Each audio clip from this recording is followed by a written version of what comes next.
रुको। एक सवाल है जो तुम्हारा जीवन बदल सकता है। क्या तुम सोचते हो या तुम्हारे विचार तुमको सोचते हैं?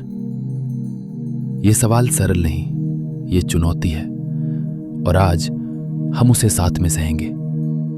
चित्र सोचो, एक शांत पर्वत की चोटी, सुबह के कोहरे की लकीरें और एक अकेला पेड़। उस पेड़ के नीचे तुम बैठे हो। आसपास आवाजें हैं, एक पक्षी, दूर से नदी, पर तुम्हारे अंदर एक और तेज आवाज, विचारों का शोर। हम सोचते हैं कि विचार हमारे हैं। एक विचार आता है, मैं सक्षम नहीं हूं। क्या उसने तुम्हें बनाया या तुमने उसे बनाया? एक और विचार, मुझे किसी ने ठेस पहुंचाई। क्या वो सत्य है या स्मृति की परत? हमारी पहचान, मैं, मेरा, क्या ये शब्द हमारे सोचने से पहले हैं या बाद में आते हैं? यदि तुम अपने विचारों को स्वतः चलित मशीन की तरह देखो, क्या वे तुम्हारे रहने की जगह बने रहेंगे या गुजरते बादल बन जाएंगे? एक बार एक राजा था जिसका दिमाग हमेशा लड़ाई में रहता था। वो रातों की नींद खो बैठा। किसी बुद्धिमान ने उसे एक आईने के पास बैठाया और कहा, हर बार जो विचार आए उसे आईने में देखो। राजा ने देखा, कुछ विचार तेज, कुछ धुंधले, कुछ शोर, कुछ फाविक। हर बार उसने विचार को आईने में देखा, वो धीरे धीरे कमजोर पड़ने लगा। अंत में राजा ने पूछा, मैं कौन हूं? आईने ने कुछ नहीं कहा, पर राजा ने जाना कि वो आईना था, देखने वाला। यह कहानी टूटी हुई पहचान की नहीं, यह पहचान की वापसी की है।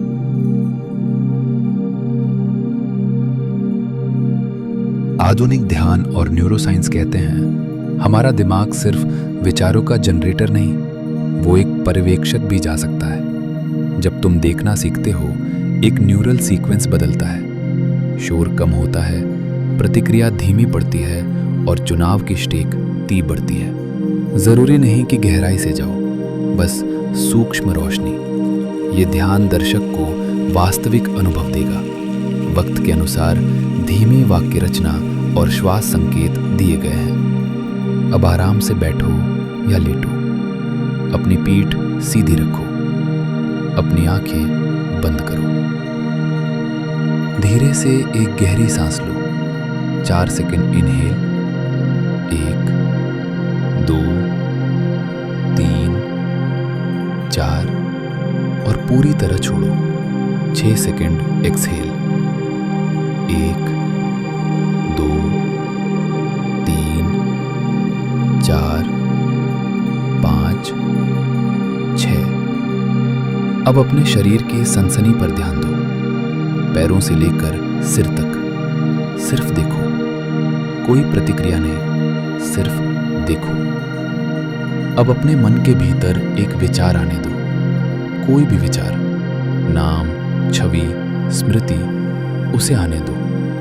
उसे पकड़ो मत, उसका पीछा मत करो, सिर्फ उसे पहचानो।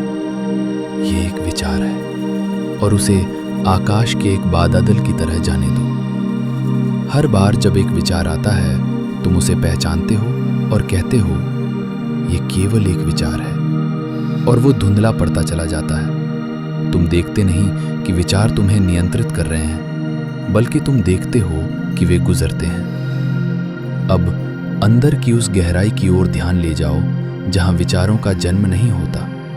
वहां एक शांत, अविचल जागरूकता है। उसे महसूस करो, सरल, अडोल, बिना किसी शब्द के। धीरे धीरे अपनी सांसों पर ध्यान वापस लाओ। 2 बार गहरी सांस लो और जब तुम्हें ठीक लगे, अपनी आंखें धीरे धीरे खोल लो। अब तुम्हारे पास सवाल है, क्या ये अनुभव अस्थायी था? शायद। क्या यह आरंभिक कदम है? निश्चित रूप से। सच्ची आजादी एक दिन में नहीं मिलती, ये अभ्यास का फल है। पर हर अभ्यास की पहली देन जागरूकता है, और जागरूकता ही वो चाबी है जो विचारों की कैद को खोलती है। अक्सर हम अपने दर्द से भागते हैं, विचारों को गलत ठहराकर, दूसरों को दोष देकर या स्मृतियों को फिर से जीकर। पर ध्यान हमें सिखाता है दुख का सामना करने की वीरता। एक महिला रोज रोती थी। एक दिन उसने नोटिस किया कि रोते हुए उसके भीतर एक बच्चा खेल रहा है। बच्चे की जोरदार चीखें, उम्मीदें, घृणा, सब विचार थे। उसने बच्चे को गोद में लिया, उसे देखा, उसे समझा और धीरे धीरे वो बच्चा शांत हुआ।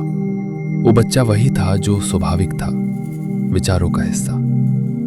दुख को पहचानो, उसे नाम दो, ये दुख है, और फिर उसे देखने वाला जागरूक बनने का काम करे। यही स्वतंत्रता की कुंजी है। अभी से शुरू कर सकने वाले 3 सरल अभ्यास। 2 मिनट वाले ब्रेक्स। आंखें बंद करो, विचारों को बादल जैसा देखो।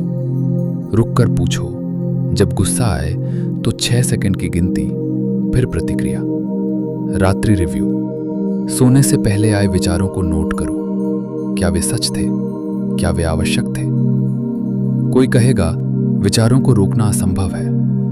हाँ, इसे रोकना लक्ष्य नहीं है। लक्ष्य है विचारों के साथ पहचान बदलना। तुम अब विचारों के साथ नहीं घुलते, तुम उन्हें देखते हो। यही फर्क है। फिर से एक छोटी सी ध्यान प्रैक्टिस। आंखें बंद कर लें। 3 धीमी सांसें लें। Inhale 1, exhale 1, inhale 2, exhale 2, inhale 3, छोड़ते हुए सबको जाने दो। अब भीतर से उस शांत जागरूकता को पुकारो जो जानती है कि विचार आते और जाते हैं। उसे धन्यवाद कहो। सच्ची आजादी विचारों का नियंत्रण नहीं, उनकी समझ है। आज से हर दिन 5 मिनट और एक सवाल। क्या मैं आज अपने विचारों का गुलाम बन रहा हूं या उनका साक्षी? सच्ची स्वतंत्रता दुनिया को जीतने में नहीं है, अपने विचारों को समझने में है। यही है ट्रू फ्रीडम